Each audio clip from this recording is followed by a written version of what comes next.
Good morning everyone.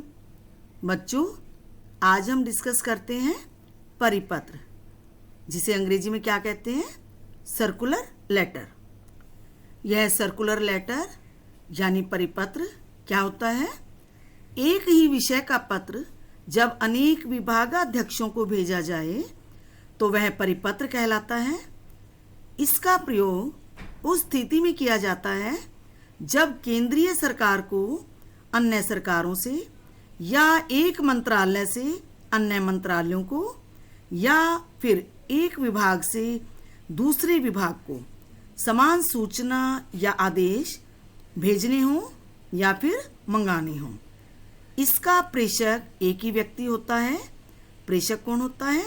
भेजने वाला। तथा प्रापक अनेक होते हैं। प्रापक किसे कहते हैं? प्राप्तकर्ता। लेखन हेतु आवश्यक निर्देश। परिपत्र में पत्र संख्या, मंत्रालय का नाम, पता व तारीख आदि सरकारी पत्र के समान होते हैं। परिपत्र का कलेवर। कलेवर क्या होता है? प्रारूप। सरकारी पत्र कार्यालय ज्ञापन या पृष्ठांकन के रूप में लिख सकते हैं। ध्यान देने के लिए विशेष बात यह है कि किसी भी बैठक में लिए गए महत्वपूर्ण निर्णयों को कार्यान्वित करने के लिए परिपत्र जारी किया जाता है। कार्यान्वित करना क्या होता है? इम्प्लीमेंटेशन।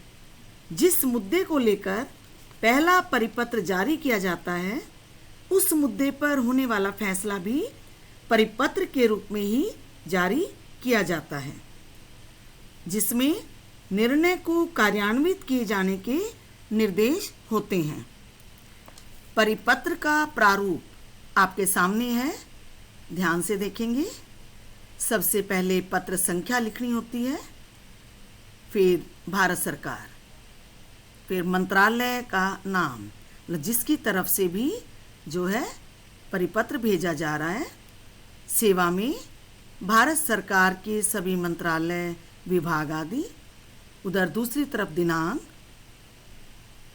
फिर हेडिंग शीर्षक परिपत्र।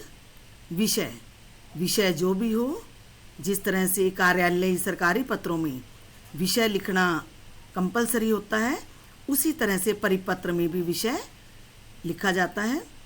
महोदय, मुझे यह सूचित करने का निर्देश हुआ है कि, फिर उसके बाद जो भी सूचना देनी होती है उसका वर्णन विस्तार से होता है।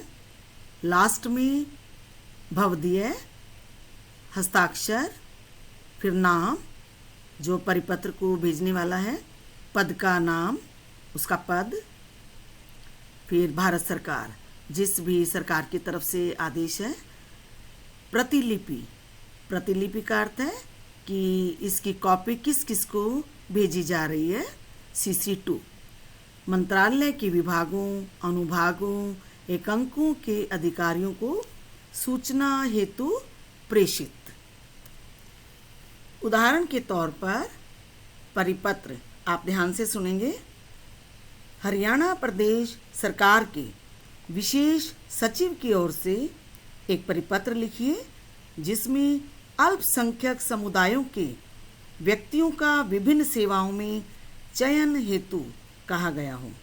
सबसे पहले पत्र संख्या, फिर प्रेषक, प्रेषक का नाम, मान लीजिए विशेष सचिव की तरफ से है तो वहाँ विशेष सचिव का नाम आ जाएगा। उसके बाद हरियाणा प्रदेश शासन, फिर शहर का नाम कि चंडीगढ़, दिनांक, फिर सेवा में समस्त विभागाध्यक्ष एवं कार्यालय अध्यक्ष हरियाणा प्रदेश, समस्त सचिव ऑब्लिक करके विशेष सचिव हरियाणा प्रदेश शासन। विषय अल्पसंख्यक समुदायों का विभिन्न सेवाओं में चयन। उसके बाद संबोधन, महोदय, उपर्युक्त विषय शासन आदेश क्रम संख्या जो भी है, दिनांक लिखने के बाद यह कहने का निर्देश हुआ है कि राज्य के अधीन सेवाओं में अल्पसंख्यक समुदायों का अपेक्षित प्रतिनिधित्व सुनिश्चित करने के उद्देश्य से विभिन्न पहलुओं पर विचार करने के पश्चात शासन ने यह निर्णय लिया है कि सभी रिक्तियों अर्थात खाली स्थानों का समुचित प्रचार व प्रसार हिंदी समाचार पत्रों के माध्यम से भी किया जाए।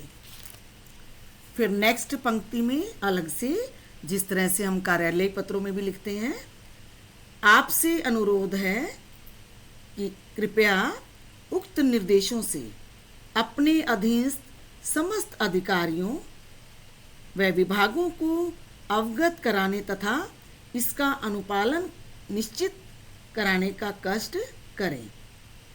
भवदीय, फिर विशेष सचिव का नाम और फिर पद का नाम विशेष सचिव।